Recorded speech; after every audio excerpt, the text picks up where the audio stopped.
Thanks very much. I'm really honoured to be here. I'm going to give a 40-minute sermon on the subject of does political violence work? And as some of you will have noticed, this is close in title to one of my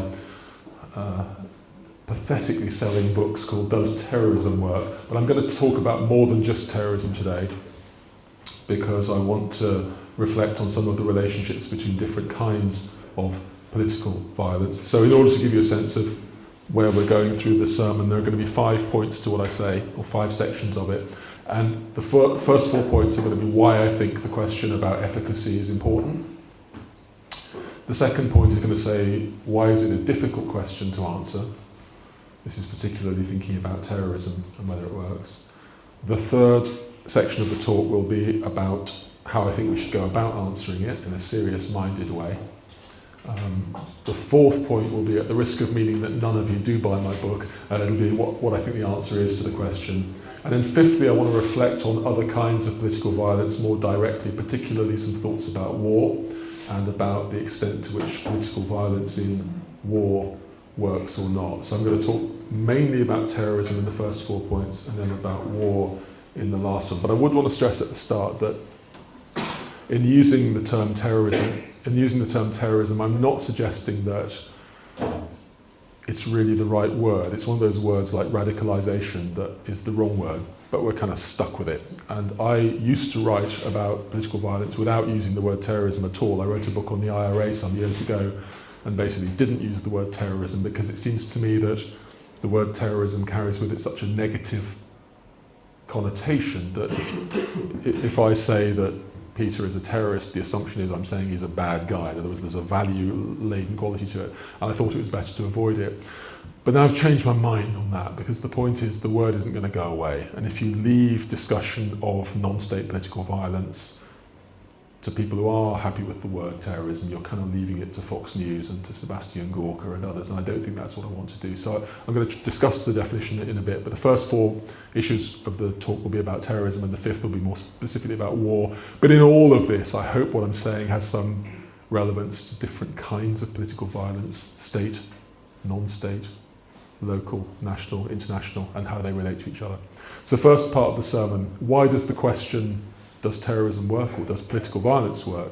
Why is it an important question? I think 2 real reasons why it's important. This, imagine, first of all, is about thinking about major issues. So let's assume this is a major issue. I think it's important for 2 reasons. The first is that if you're looking at why people carry out political violence, they tend to do so because they think that it's the only way or the best way of achieving something which is essential or precious. So when you look at what people who've been involved in non-state terrorism say about why they've done it, they tend to say things along the lines of one famous, now deceased member of ETA that, quote, the only possibility we have of gaining our liberty is through violence. The only possibility we have of gaining our liberty is through violence. And again, if you look at warfare and why people justify the awfulness involved in state-sanctioned war, or if you look at non-state violence by terrorist groups, it's the idea that this is the only way of bringing about something precious, something necessary, something essential. So in other words, if we're explaining why people do political violence, a crucial aspect to it is that they think it's going to work. And it seems to me that's an essential basis for understanding. It's not actually all that common in the media that that's there as the reason why people do it. You far more commonly find if a bomb goes off or somebody's run over in the street or whatever it is, that there is something nearer to a pathologizing, that these are crazies, that these are people who are gangsters, rather than looking at it as something which is seen as a practical way of bringing about something essential. But my point here is that I think the question about whether terrorism works, more broadly also whether political violence works, involves more than just saying people do it because they think it does. Let's ask whether they're right or not. Okay? We can't claim to understand political violence analytically unless we know the extent to which, the ways in which it does or does not work. And I think for all of us as citizens, that's something which is a crucial aspect of understanding. But I think it also has a practical aspect to it. If, for example, at the end of our session today, we decided that terrorism overwhelmingly doesn't work, or indeed decided that state violence in warfare doesn't work, this would have profound practical implications for us as voters, for us as people who, if we're involved in politics or in government or in the media or in the police or in the army or in universities or whatever it is in civil society, because that would have implications for how we make some of the most important choices in our lives. Okay? And I think if it is the case that we understand, let's say, for example, if it turned out that non-state political violence works much more effectively in some contexts rather than others, or that some ways of responding to it make it less likely to happen rather than more likely to happen, that would be of political importance in a really significant way. So I think the question is important regarding terrorism, even more so regarding the much more lethal kinds of violence involved in state actors getting involved in warfare, to ask the question analytically. We can't understand political violence unless we know whether it does actually work, or the ways in which it does, or the contexts in which it does. But we also will have some practical implications of that. And the ghosts of all of this are those shelves of books on one of the walls in my study, which are the memoirs of politicians. And you rarely find politicians saying that war that I justified was a really bad idea. You sometimes find it, but very rarely. And you rarely find after wars a unanimity from the people who've engaged in them saying this was just a huge mistake. And it seems to me that it is at least possible that, as part of our conversation, we might decide that political violence overwhelmingly does not achieve that which is supposedly justifying it. Let's remember what we're talking about. We're talking about the most awful things you can do to someone else. We're talking about murder, we're talking about maiming, we're talking about often very intimate brutality. We're normally talking about people being defenceless at the point at which they're injured or killed. That decision is one which, I'll come back to this at the end, has a huge moral implication, and we can't make those moral choices unless we understand whether political violence works, and we can't make those moral choices unless we know the practical implications of that. So I think it's an important question we're discussing. Okay, so why is it a difficult question? Or is it a difficult question? I think it is a difficult question to answer. I spent years writing the book, Does Terrorism Work? And I realised why no one had bothered to write one before, because it's a really difficult question. Partly in terms of terrorism, because it's very difficult to know how to define that word in a way that's meaningful. Okay? Because obviously, because the word is very negative with its associations, people generally want to use it against those they disagree with. And defining what terrorism is, defining what political violence is a very awkward foundation for dealing with the question we're dealing with today. So for example, is terrorism something which, as some people claim, is terrorism only something that non-state actors do? Or do states do it as well? Is terrorism only something which is violence directed against civilians or non-combatants, or is it something which can also involve attacks on the military? When I was working on the book, Does Terrorism Work?, quite early on in conversations with people, when I talked about writing this book, people would refer to the 1980s Beirut truck bombings, because they're one of the instances where terrorism seemed to work, because after those murderous attacks, the US and others did leave the Lebanon, seemingly in reaction to it. Of course, most of the people killed in those attacks were military. So by many definitions of terrorism, this wasn't actually an act of terrorism at all, it was something else. So the definition really does matter. If terrorism is something only done by non-state groups, you're talking about one kind of violence. But if, like me, you think that most deliberately terrorising, politically motivated violence through history has been done by states, then you're talking about something much different, a much bigger scale of violence. So it seems to me the one difficulty we have with this question, does political violence work, but particularly does terrorism work, is what do we mean by that? So for example, if you have implied political violence by a state which is anticipating a riot and has heavily armed police on the street, even if they don't use the violence, they're threatening it, is that political violence?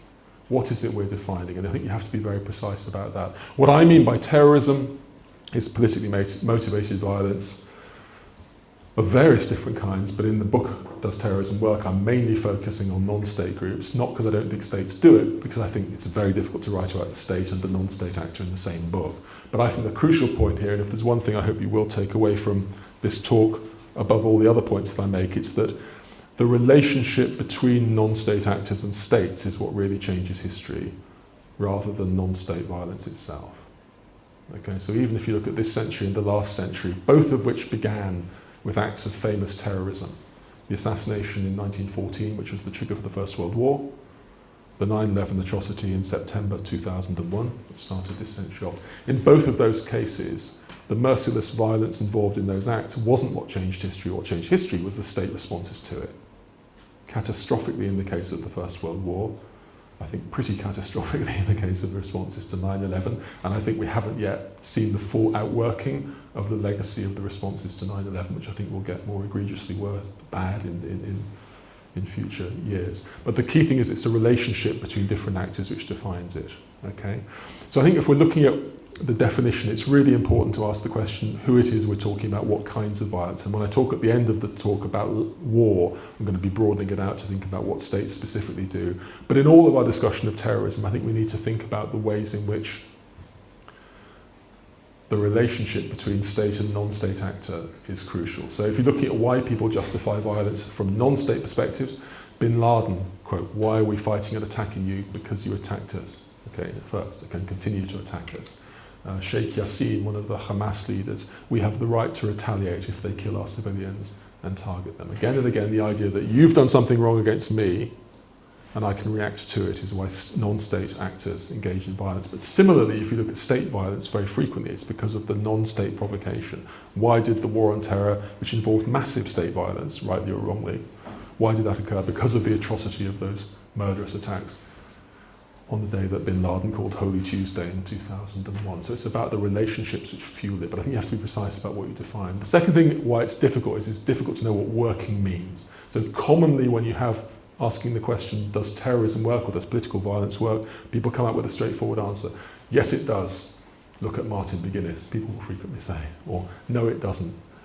We haven't got X, Y, or Z that we were fighting for. It seems to me those answers are probably deceptively simple in that in many areas, I would argue in most areas of human endeavour which matter to us, the answer of whether something works or not is a complicated one, not a straightforward one. That one simple answer isn't going to adequately work with it. So you find in the literature on the subject of terrorist efficacy, you get books and articles written with titles like Why Terrorism Works or Why Terrorism Does Not Work, but they normally mean different things. So for example, the political scientist Max Abrams, based in the States, has written an article called Why Terrorism Does Not Work, by which he means it doesn't tend to achieve its major policy objectives. The controversial Harvard lawyer Alan Dershowitz has written a book called Why Terrorism Works, by which he means it gets things like publicity or interim concessions. Now, they might both be right because they mean something different. So when we're asking does political violence work, even more so, but certainly when we're asking does terrorism work, we need to know what working would actually mean. I think if you think of any area of your life which matters to you, the idea that it's simply answerable by no, it didn't work or yes, it did, probably refers to something trivial rather than to something substantial. I'm tempted, I was hoping I might get through an hour and a half without mentioning Brexit, but it's not possible, is it? So in future years there'll be exam questions which say, did Brexit work? And people will automatically have instinctive answers to that, but it seems to me it's unlikely to be a question adequately answered by yes or no. It might not happen, which would mean you didn't have the exam question, but assuming it happens in some form, there'll be a complex set of answers. And when you look at work on strategy in general, whether it's strategy, military strategy, business strategy, sporting strategy, violence strategy, you normally find that there's no simple outcome, did it work or not, but you have to define therefore what it means. I think a third reason it's a difficult question is proving causation in human endeavour is incredibly difficult. Okay, even if today we set up the Black Box Liberation Front, carried out some violence to declare freedom from the city of Belfast, and they said, oh, you can let that bunch have their freedom, proving that it was this that made the difference is very difficult. So in this city, in Belfast, for example, to the extent that political violence over the last 50 years has changed things in Northern Ireland, in the north of Ireland, how do you know it's the violence that made the difference, rather than the non-violent arguments pointing in the same direction by people who eschewed violence? How do you know that it's the violence that made the difference, rather than the partly autonomous changes in economics, in social mobility, in demography, in political context? Proving human causation is very difficult, except in very straightforward things. You know, he picked up the watch, he dropped the watch, it fell, that sort of thing. But those things that you can easily prove causation in tend to be somewhat dull. Something about whether political violence works or terrorism works is more difficult. And the final reason I think it's a really difficult question to answer, particularly in relation to terrorism, is because it's so controversial. Because I knew that whatever answer I came up with in my book, people would hate me for it. Because if you say it does work, oh, there he's encouraging it. If you say it doesn't work, oh, he's condemning those who are involved in it.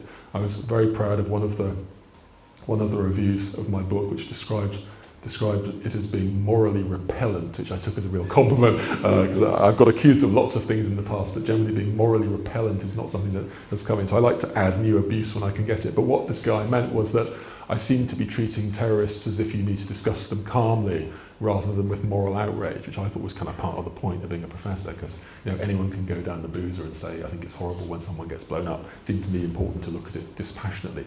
If you go to a doctor, You don't want the doctor to condemn cancer.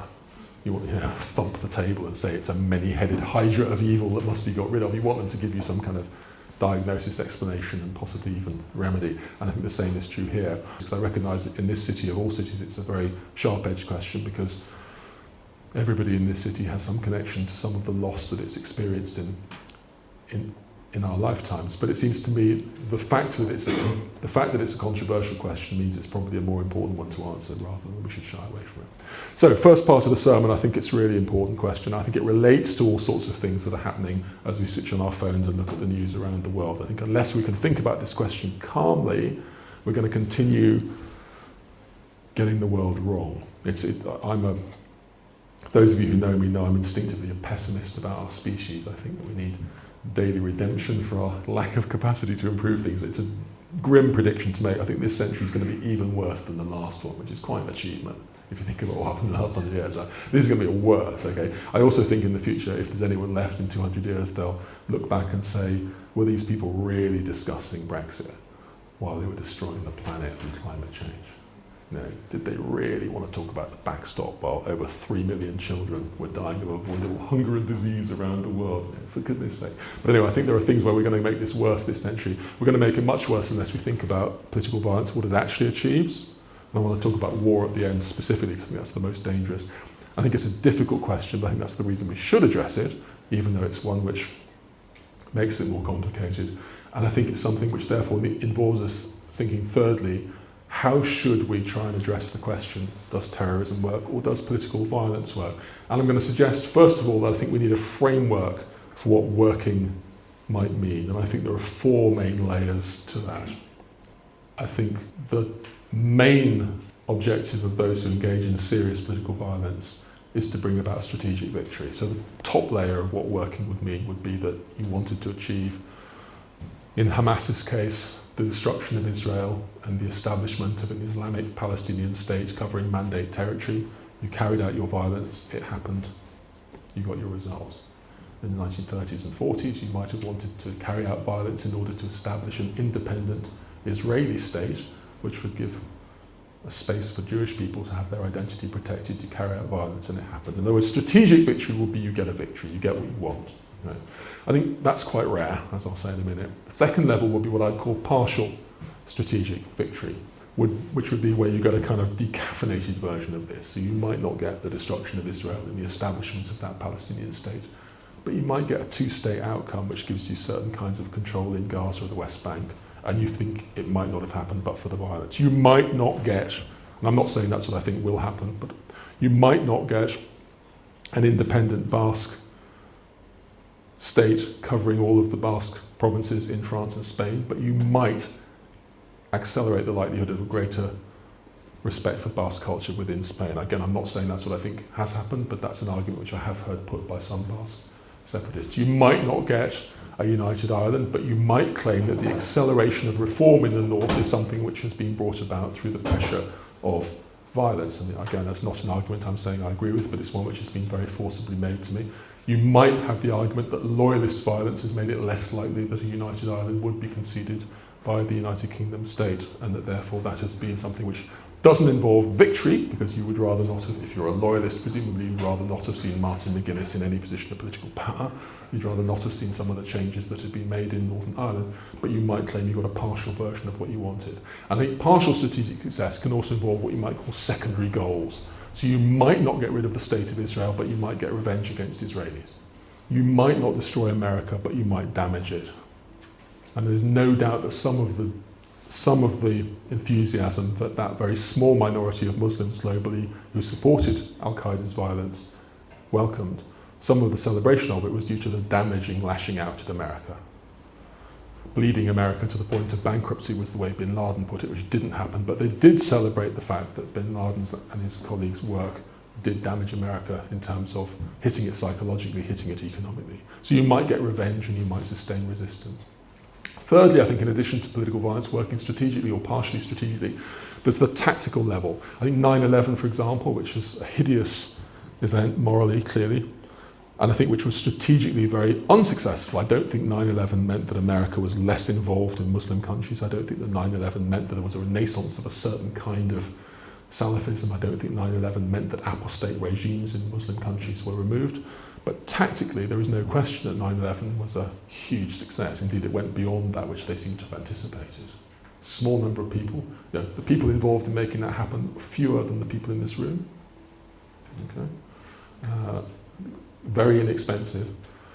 Unquestionably did help to change history, not I think in the strategic direction they wanted, but it did make a significant tactical impact. You might get operational successes in that sense. I think many groups that have engaged in non-state political violence that have been the ones we would tend to study, the FARC, PLO, Hamas, Irgun, the IRA, the UVF, so forth around the rest of the world, ISIS clearly, Al-Qaeda clearly.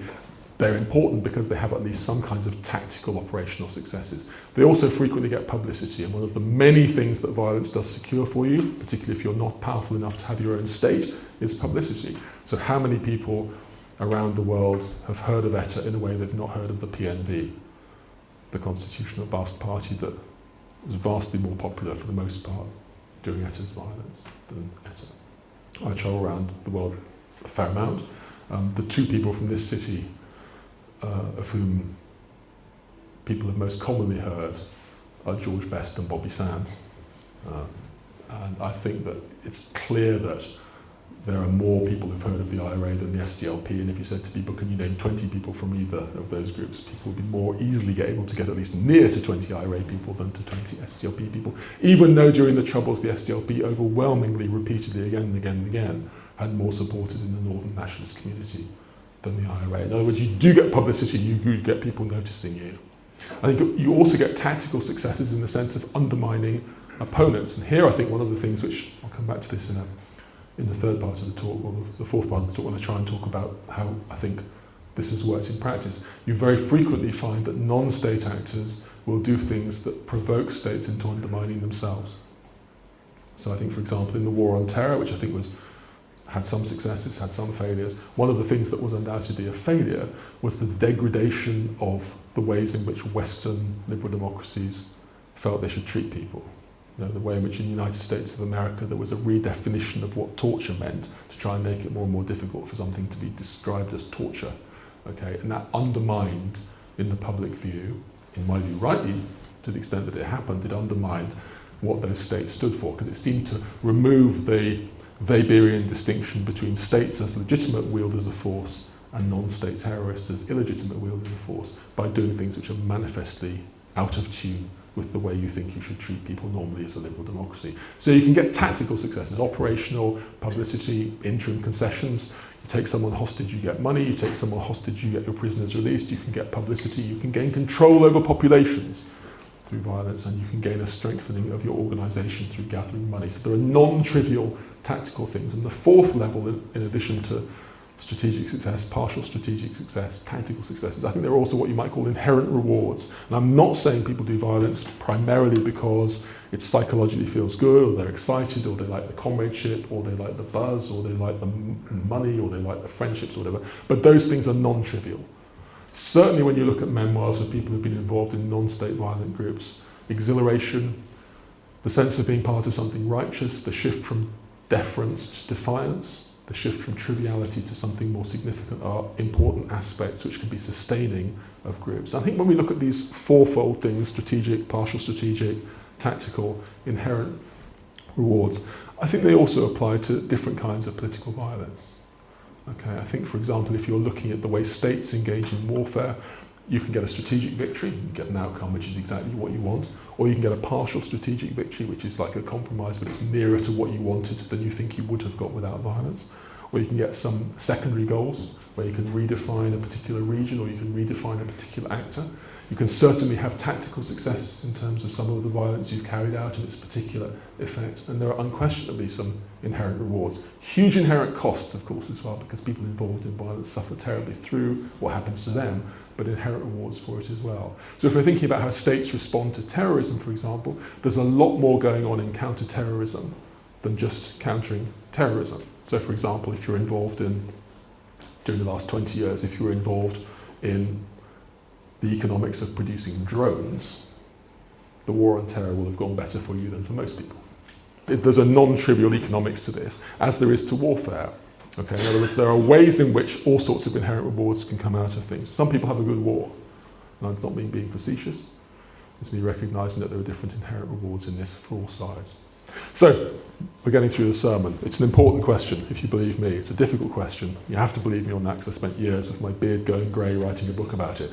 I think it's a question which involves a framework, which means that you look at this not saying yes or no, but thinking of all the different ways it might be yes or no. And we'll come to some examples in a minute of particular groups. But if you think about the history of this city, history of this society, if you think about what's happened in Colombia, if you think about Israel-Palestine, if you think about global jihadism, if you think about Boko Haram, I don't think there are easy questions. And clearly by the time you get to the First World War, the Second World War, the American Civil War, the Lebanese Civil War, you're into territory which is far from being yes or no, if you're going to have a serious discussion of it. And I think you do need some sense of what the different kinds of working would be. So fourthly, what's the answer? I should stop now and say just go and buy my book on Amazon, but I'm not going to. I'm going to do you a favour and save you the money, despite its attractively priced quality. Yeah. So I think the answer is that political violence, certainly in the case of terrorism, though I think in other kinds of violence it's eerily the same, turns out to be just like most things that humans do. You rarely get what you most want. Okay, so strategic success is very rare amongst terrorist groups. You could make a case, not popular to make in some circles, that Jewish violence in the 1930s and 1940s significantly accelerated the establishment of an independent Jewish state. I think even that's complicated, but you can make that case. You could make the case that the FLN in Algeria had very great significance through violence, much of which was clearly terroristic. But it's very unusual for a non-state actor to end its campaign getting what it wants. So I've gone through, there are some cases I know very, very well, there are some cases I know less well, but I've looked at in enough detail to get an answer on this. Very, very rare that you get what you want. Okay. I also think that's probably true. I'll say something about this at the end. It's even more uncomfortable to acknowledge this, but I think that's probably true of most warfare as well, which has much greater levels of violence. But if strategic victory is unlikely, a sort of decaffeinated, slightly diluted version of it is much more common. Let's talk about what's happened in this city. You could make the case that there was an acceleration of the urgency of reform in the north through it being higher on the agenda.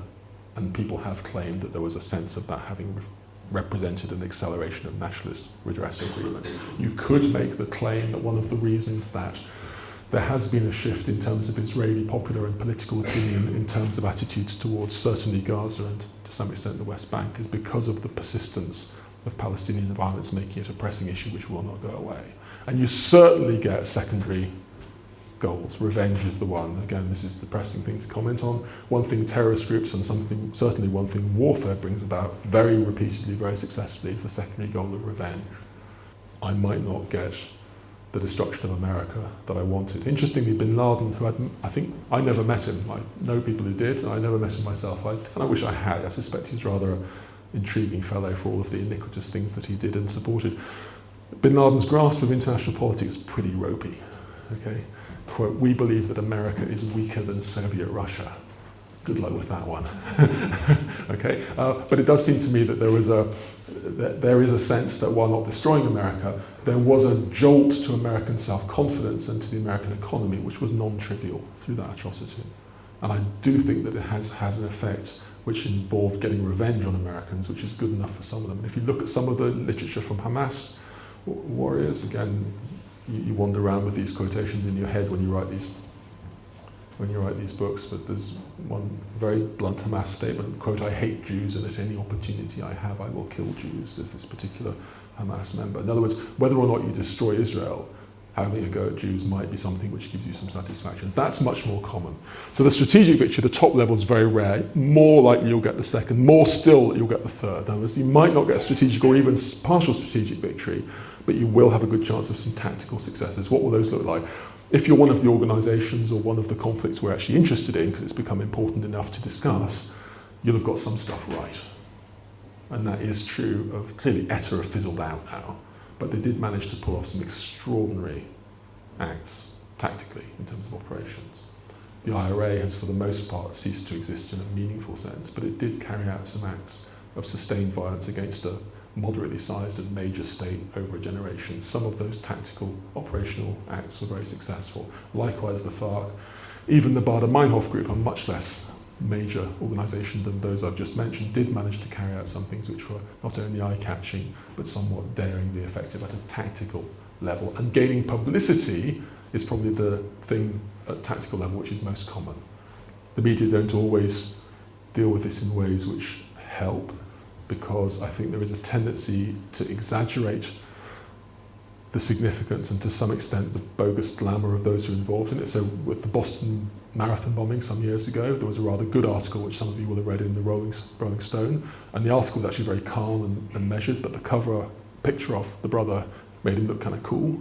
And I think there's a tendency perhaps to play up the degree to which you get publicity. So after the Manchester atrocity in England, for about 2 weeks, the English media only talked about Manchester. So there was a sense if you were, for example, a somewhat disenchanted former low-level criminal who'd had a drugs past, was a bit marginal, then had a conversion to a certain kind of redemptive Islam and wanted an ISIS-friendly apotheosis, you would seem to be confident you get 2 weeks of publicity out of it. In other words, you can get some publicity through this violence. There's an argument for saying much less about it than we do, actually. There's an argument for saying much less about terrorism. Why? Because it's actually very, very unlikely to hurt you. The chances statistically in any given year at the moment of an American in America being killed by terrorism are around 1 in 4 million. Chances of an American anywhere in the world getting on a plane which has a terrorist bomb on it are about 1 in 22 million. Very, very long odds. Okay? In other words, there's a huge sense of its importance as opposed probably to its actual threat. But that does mean you get publicity in a disproportionate way. The Harvard psychologist Steve Pinker comments on terrorism having what he called a cockeyed ratio of fear to harm. And it's a bit like shark at the beach. I used to think with our kids, if you said to them, don't go swimming in the water, you'll drown, they'd say, shut up, Dad. If you said shark, they'd come out of the water really quickly. And terrorism is a bit like shouting shark. Okay? So in the academics John Muller and Mark Stewart have calculated in the decade after 9/11, leaving aside what America already spent on homeland security and leaving aside the costs of the wars in Afghanistan and Iraq, in the wake of 9/11 over that decade, there was $1 trillion increase in homeland security spending. Most of it on things like air marshals that never capture a terrorist. They sometimes break up a fight between people, but they don't. Okay. So there's a huge amount of spending. Now, you could spend that things on things which are much more likely to kill you. There are things in the United States that are much more likely to kill you than terrorism. Clearly, gun violence in general, far, far, far, far more likely. Car accidents involving deer, more likely to kill you than terrorism. Accidents in the home where something falls off your wall and hits you on the head.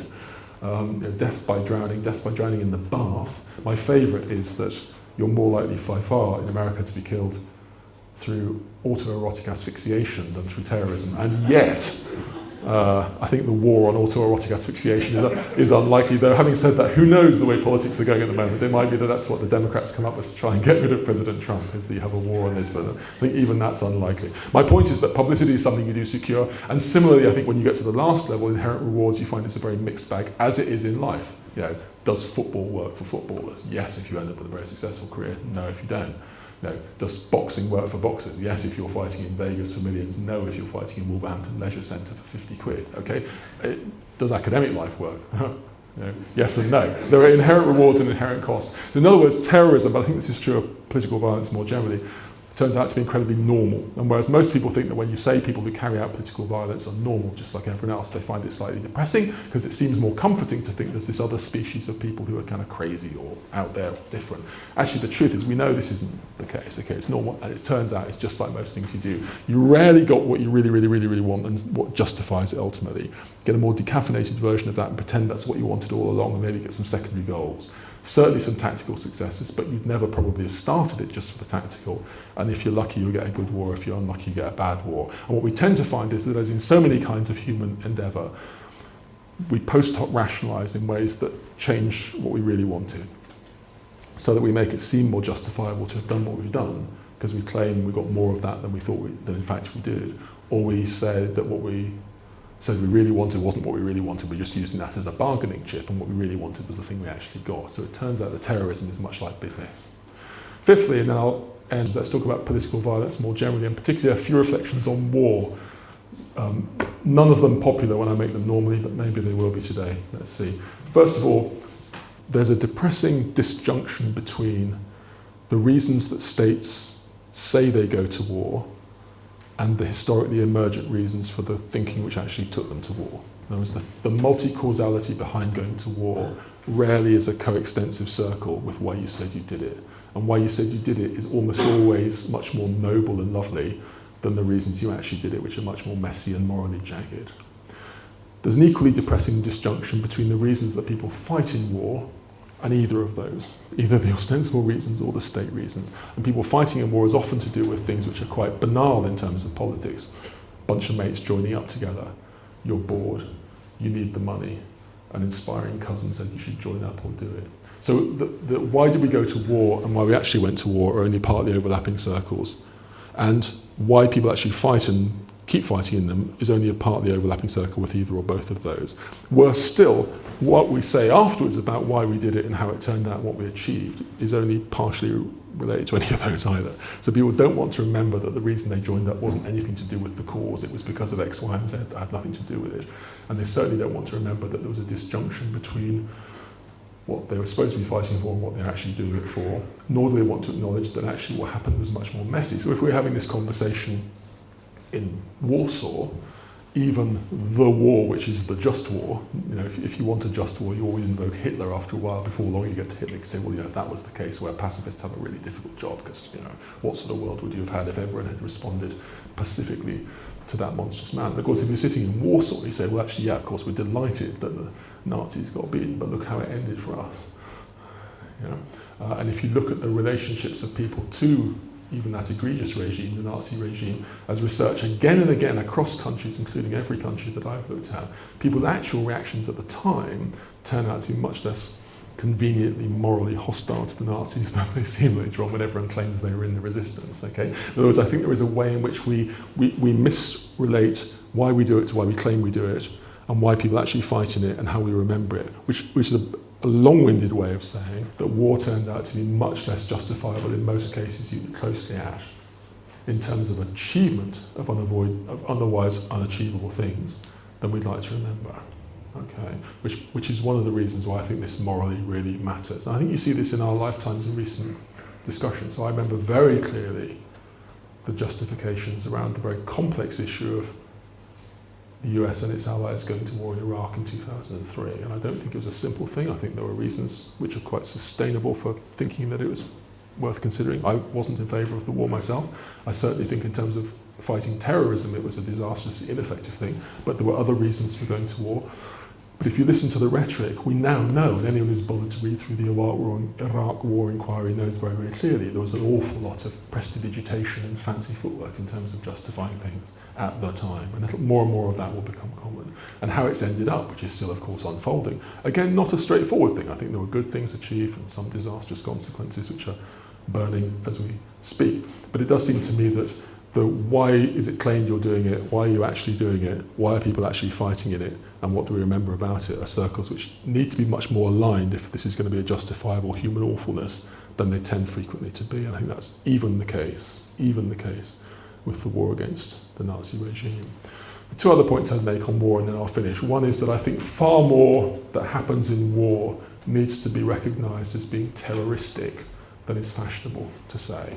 I do think it's difficult to write books about non-state terrorism and state terrorism in the same pages because the dynamics of states are so large and different to non-state groups, but I don't think one is necessarily more important than the other, and I think that much that happens in war actually fits many definitions, even those states' definitions of terrorism. The deliberate targeting for political purpose of non-combatants or civilians very often happens in war, including wars by liberal democratic states. And I think if we recognise that, we'd be less glib about the distinction between terrorism and state violence, which I think is a more ambiguous and porous line. But we'd also force ourselves, which is my final point, to thinking morally about how often we should sanction using appalling violence. And I'm maybe just getting older and older and slightly more soft as I get older. That there are fewer and fewer conflicts as I get older that seem to me close to being justified by what was supposed to justify them when you set the human suffering as against the achievement. I mean, the book I wrote on terrorism ends up arguing that the long history of terrorism and counter-terrorism suggests that you're far more certain to cause appalling human suffering through terrorism than you are to achieve benign change politically or socially. I mean, just the empirical evidence is, I think, unarguable on that. But you could also make the claim that the same is true of many state endeavours in terms of violence. You're far more certain to cause appalling human suffering than you are to achieve benign change. Now, it might still be the right thing to do. I'm not a pacifist, though I would be a useless combatant. I would be that sort of professor at the front who just would be useless in a fight if I got there and would try and find reasons not to get there. So I'd be the sort of person you'd want to stick in jail for the duration of the conflict. But even if I was any good at it, I think there are things where, for the most part, I wouldn't be wanting to engage in it because I don't think it works. So my point about this is I think the question about efficacy is important. It's difficult. We need a framework. We need to think about it historically rather than just in the moment. I think broadly it turns out that it doesn't work at the top level. More diluted or secondary things are more common, tactical much more common, and the inherent rewards cut in different ways for the actors. But that pattern, which is again and again common, it's there in the PLO, it's there in Hamas, it's there in ETA, it's there in the IRA, it's there in the UVF, it's there in the FARC, it's there for many of the groups throughout history which really, really matter in terms of political violence by non-state actors, I think is also possibly more appropriate to state violence than we'd like to think when we think about the conflicts which have done much to shape the world.